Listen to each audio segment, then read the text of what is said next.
Good morning from Panhandle Outdoors, America's only daily outdoor TV show.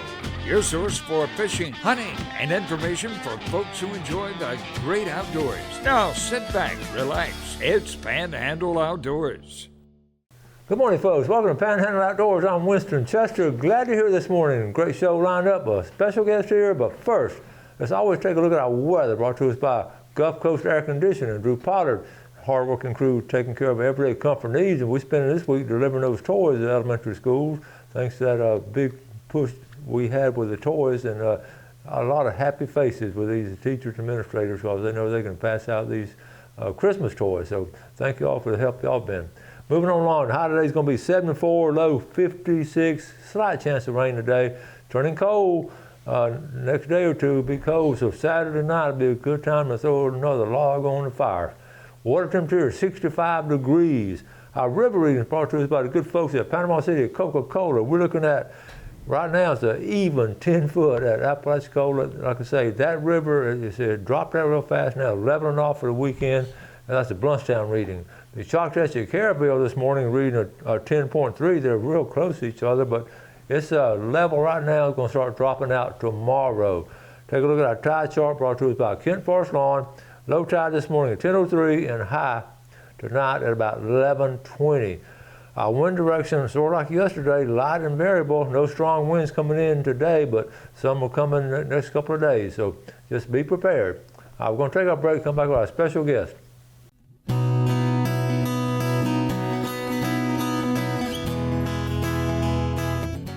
Okay, welcome back, and a familiar guest here on Panhandle Outdoors. Welcome back, T.C. Shan. Hey, thank you for having me. Good to have you. I love keeping up with him. He sent some great pictures of some of his outdoor activities, always doing outdoor stuff.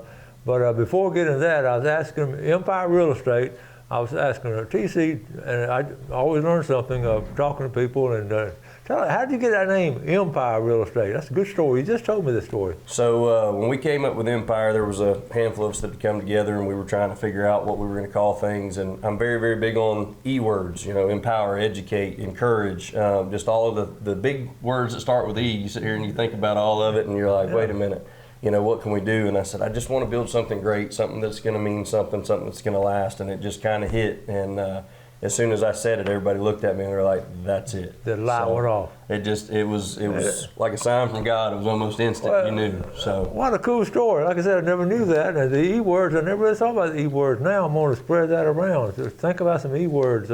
That's a good philosophy there. Well, tell us what's been going on. So, you know, work, doing some stuff with Camo Dreams. We've got some trips coming up. Got a Texas trip coming up for that. Scott and Derek will be going on that. Good. You know, and then getting a little time in the woods. So doing a little bit of hunting and. Well, you sent some good pictures. I know I got tickled when you take your kid out hunting or fishing. You just really never know what to expect, but you're always hoping for the best. So that's. We're going to start off with a good picture here, so tell us about this one. Okay, so this buck and I have some history. I had actually, I hate to admit it, but I had made a bad shot on him in bow season. Oh, okay. It wasn't a great ordeal, but he survived it, and I hunted him very, very hard for quite a while. Bird Haynes actually had him coming in his spot, so I went there a bunch, and then finally got to close that chapter that afternoon. But it was a great afternoon. We could feel it that it was going to come. Well, so you had him pretty well patterned? Had him patterned. I had seen him that morning just before daylight, and actually the evening before, him and another buck were standing side by side. And obviously it was during muzzleloader, and I was worried that if I would have taken that shot, I would have taken out that other deer, and that wasn't one that was on the list. So I had to make the decision, sit there and watch him for 10, 15 minutes. Couldn't take the shot, but that following day, he came out around 4:35, 4:40. I mean, had plenty of time to let him get in there and get settled, and it was a good time. Well, tell folks about where your lease is. How big is your lease? I know y'all been doing it a while. You and Ben Steele and a group of you boys. Yeah, so I hunt up there with Ben Steele, Jeff Steele, Bird Haynes. We're up there. It's called Seven Oaks, so off of like Hatcher Grade, up there close to where like American Sand and all those places are. But back that way, so up close to Bozeman, for those of you that don't know where Hatcher's at. Yeah, up so. in that neck of the woods up there. Well, y'all manage it. It's always interesting how each year y'all get some nice bucks each year because y'all been managing it for a good while now. Absolutely. I don't know. I think this is my 3rd year on there, and I believe this is their 11th year on there. So I mean, it's had. And prior to that, when the Bill Walsingham actually had it, and Ben had got it from him. They had managed it pretty well too. Yes. So it's. And you can tell the difference. Yeah. All right, let's see. Now here's some more ugly boys right here. I know all of them. So tell them. Yeah. So you got Ben, and then my little boy Mason sitting in front of the deer, and then Bird over to my side, and his son Jackson, and that right there to me is what it's all about. Seeing the kids sit there smile, and my wife actually saw that picture. She said, "Man, it's a big boy smile." It's a big boy smile. A big boy smile. He was excited. That's cool. Okay, there it is right there. Yeah. Listen, tell us about the sign in the back. Absolutely no shooting after what time? After 2:30 p.m. So tell us the story behind that. That's a funny sign. So, a lot of people like to get up there and sight the rifles in or whatever, and then sometimes, people get there early and decide they want to kind of shoot a little bit, and some of us like to get in the stand a little early, and we don't really want to hear some of that going on not too far from us. And so Steve Crow had that put up. There was a, decision made, and so now it's after 2:30.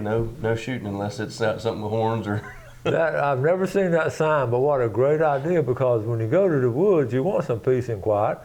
And I mean, it's okay to go target practice and all, especially during the off season when you're not going to bother everybody. But when it's hunt season, people that are not raised in the woods and all, they don't think about it until they think about it. Does that make, and then when you see that sign, because deer, they're spooky now, and any kind of noise or smell or door slamming, they're going to sort of hunker down. We see it a lot. We'll be sitting in the stand, and you'll hear a shot, and we'll get a group text going if there's a bunch of us in the woods together, and we'll say, who was it? Was it you? And if it's nobody on us, it could be somebody south of us, north of us, whatever. And, you'll watch if you have deer in the plot, they'll freeze for a second, they'll kind of look up and look around, and then it's like, okay, they know something's up. So. That's right. Okay, we're going to take a quick break and be right back with TC.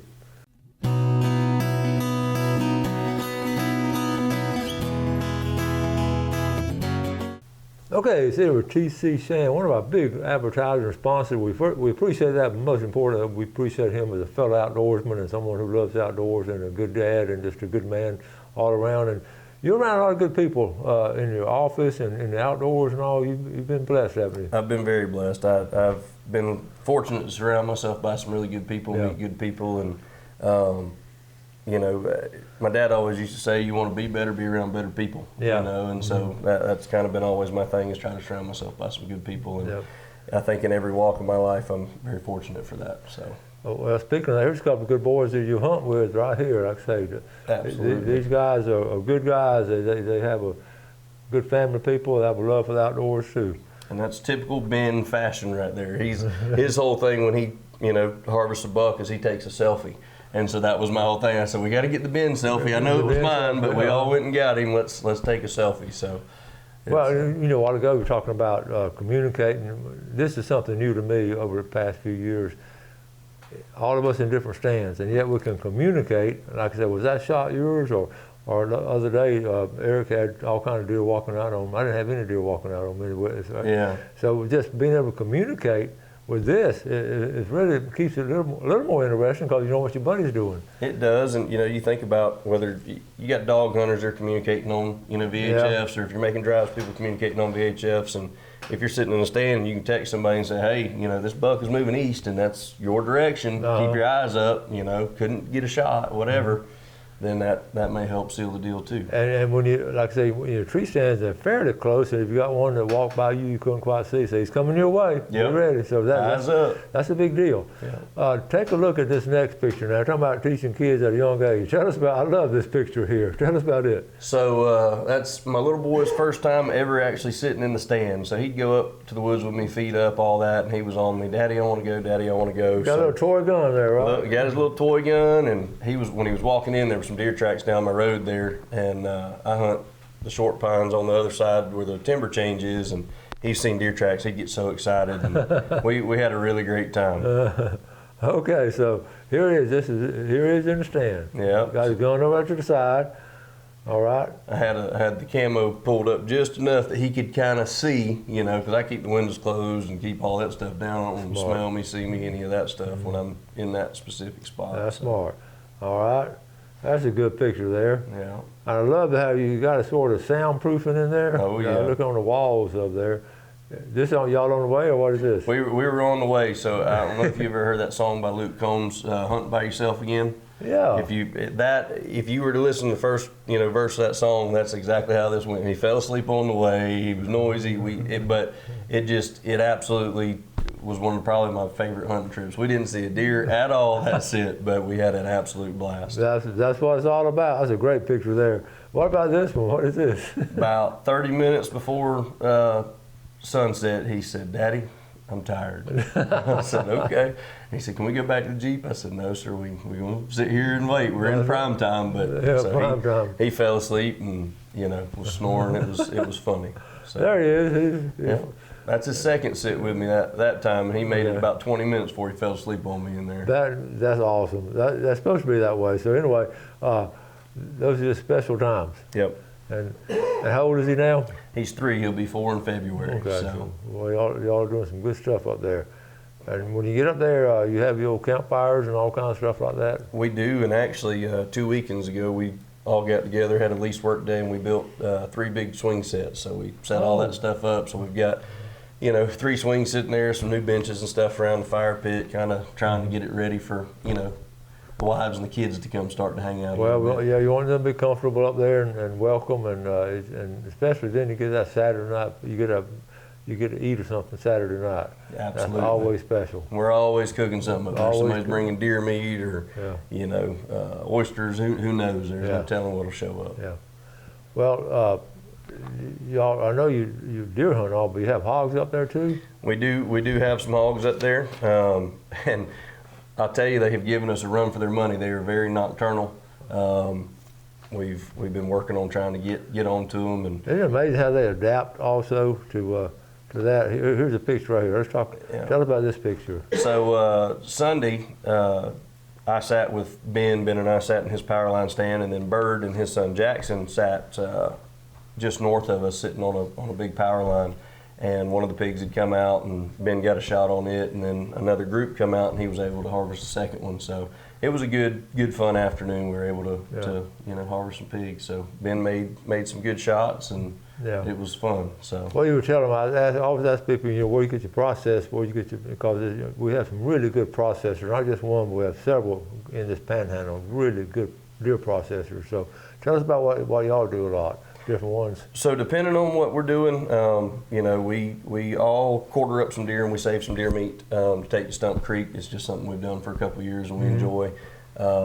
And then I kind of split it up between, I take some stuff to DOA, and then take some stuff to Cody as well. Actually, the pigs went to Cody, and that deer that I took went to Cody at the deer shack. And, they all, to me, they do so many different things, and they all do them well. And it's like, I like a mix. I like to change it up. True. And, a good different taste and different flavors. Absolutely. Now, you were talking about a steak, the Salisbury steak. Tell us about that. Salisbury steak. So Bird, we had tried Salisbury steak last year, and Bird got a little bit more, because he was like, I think I'm really going to like this. And so, he was telling us how great it was, but they actually started pattying it in the burger patties, and he says it is the absolute best thing that you can have, but they get that at Stump Creek. So I'm looking forward to our Stump Creek run this year for sure. That's a unique way to do it, just do it like that. So that's interesting. It's amazing.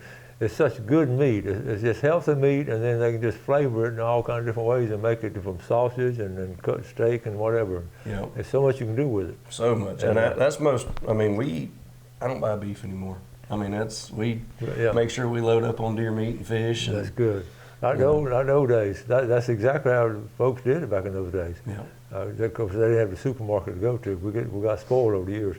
What about, when you also, you're talking about your does and all. Y'all have doe permits. How many y'all have in y'all's area? We do. So we've got 10 members, and usually we get, I think it's 16 doe tags or something like that. And this year we actually got less than that. Yeah.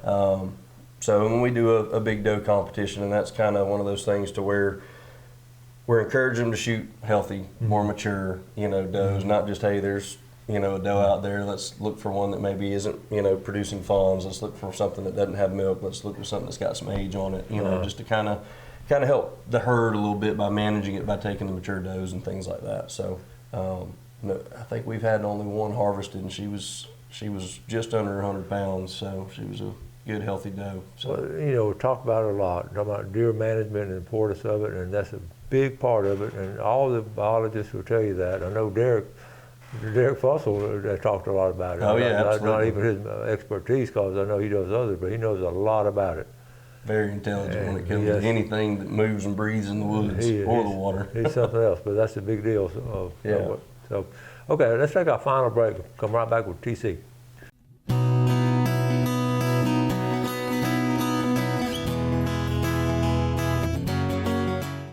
Okay, welcome back. So here with TC Shan, Empire Real Estate. We're going to get on that in a minute, but take a look at our fishing game times right now, brought to us by Blue Water Outriggers in Port St. Joe. 127 and 327 this morning, and after lunch, 152 to 352. And real quick, while I mentioned real estate, it seems like more and more people are looking for acreage. People talk about it all the time. Are you seeing that in the business? I'm just going by what acreage is a big one. Even if it comes down to somebody wants to buy a new house, they're looking for something with a little bit of land. And but when it comes down to vacant land sales, things like that, it seems like most people are looking for the bigger tracts of land. They're looking for, at minimum 10 acres, but I mean, a lot of people are looking for, 50, 60, 70, 80, 100. They're looking for the big land. Well, I always want to do my Christmas wish list for outdoorsmen. I talk about what to buy your husband or someone who's outdoorsman. I always, one of the last things I end up with, go over and buy them 40 acres.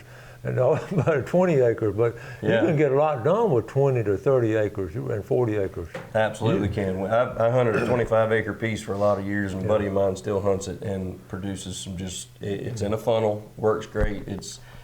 All you need is about half an acre for him to show up in. I know.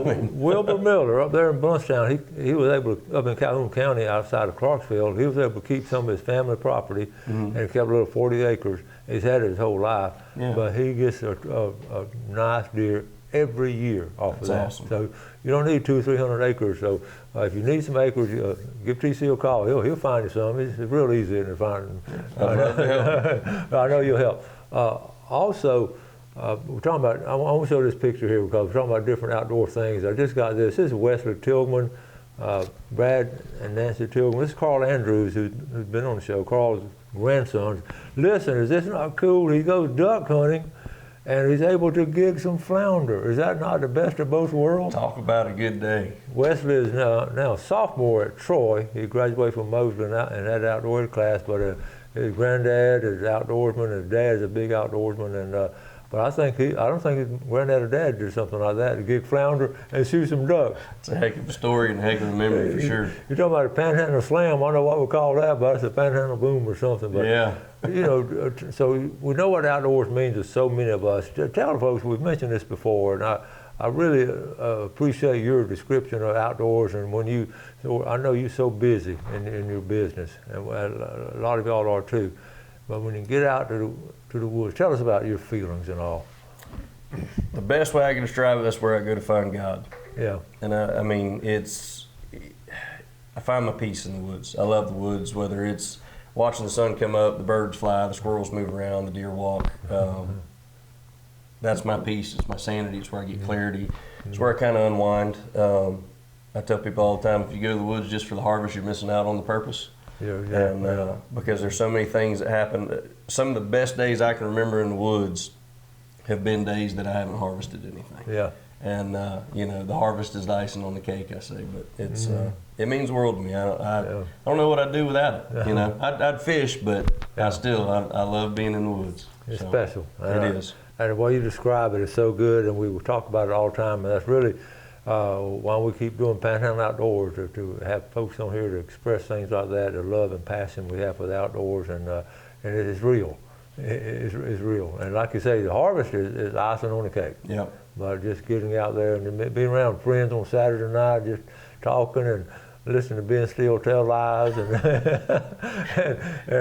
that camaraderie. And then taking your kids out there or your family and them sharing it, and that's what it's all about. And they get to learn, they get to see the camaraderie, they get to see things. You know, the world's spun so much, and there's a lot of do by yourself nowadays. But you get in the woods, it's a group effort. Kids sit back and they get to see that and experience that.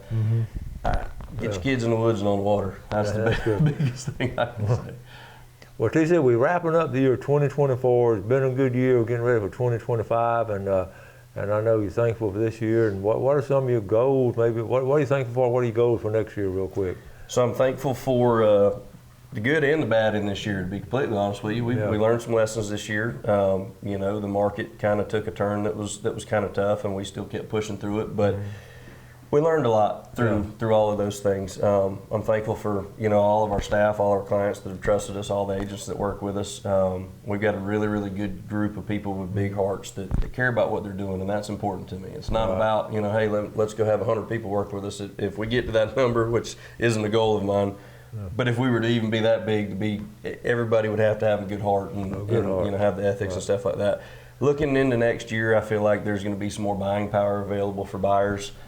Things like that, which means, better opportunity for the market to kind of do what we needed to do. We're seeing a slight uptick now, but interest rates kind of being high and inventory being as high as what it is. I mean, it's crazy looking at the number of, homes for sale and vacant land for sale right now, but next year's going to be good. And we mentioned this, we want to try to get somehow for these young people, in their 20s and all, let them somehow be able to buy a house, a little small home instead of paying rent, which has been outrageous. And that's just something been on my mind lately too. So I appreciate all you do. And as part of next year's plan, I know you got some outdoor plans. You got any outdoor trips, anything coming up? Or so I will be in Goshen, Alabama, January 17th through the 20th. So I'm going to hunt through Martin Luther King Day, and this will be the third year I've taken that trip. And I took a friend of mine last year. We were both able to harvest some nice bucks. And, all right, well, you be sure to send us some pictures and all, and absolutely, and stay warm. I know you're going to enjoy it. There's some big bucks up there, aren't there?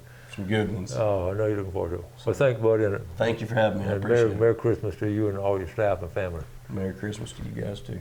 Folks, y'all have a great day today. Do something good for someone else. Enjoy the outdoors and take care of it. God bless.